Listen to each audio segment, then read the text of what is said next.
Hello, friends. Welcome to Creative Medicine. In this lecture, we will learn about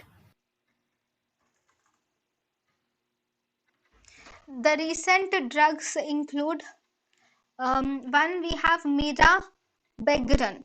Mirabegron is an agonist which is present on beta 3 receptors, and this is located on the detrusor muscle of the urinary bladder.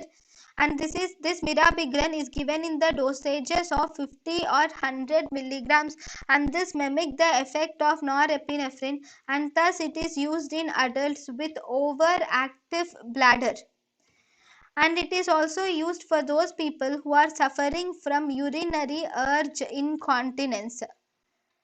Okay, then the next drug is midodrine.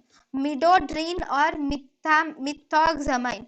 Midodrine or methoxamine is the drug of choice for postural hypotension.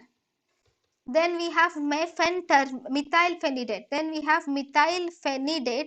Methylphenidate is used as drug of choice for attention deficit hyperactivity disorder.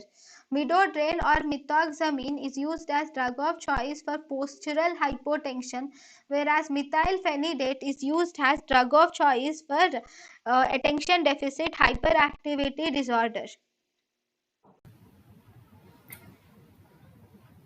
thank you and thank you for watching.